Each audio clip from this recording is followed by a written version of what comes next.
झाली असं नाही कधी चूक, पण जीव येऊ धरणीला टेकला तरी माग हटलो नाही हे त्यांनी फितुरांनी समजून घ्यायला पाहिजे.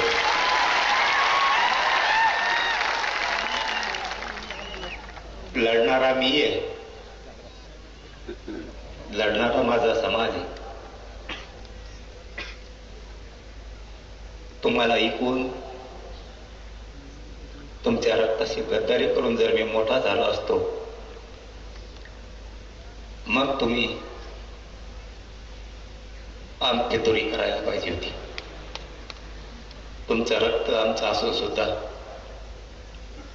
इतकं भेसळ रक्तासारखं तुम्ही कसं वागला हे मात्र मराठ्याला नाही कळलं. आमच्या सोबत तर नाहीच, पण मिळालंय त्याच्या सुद्धा समाधान व्यक्त करू देत नाही. तुम्हाला आयुष्यात काय देता नाही आलं,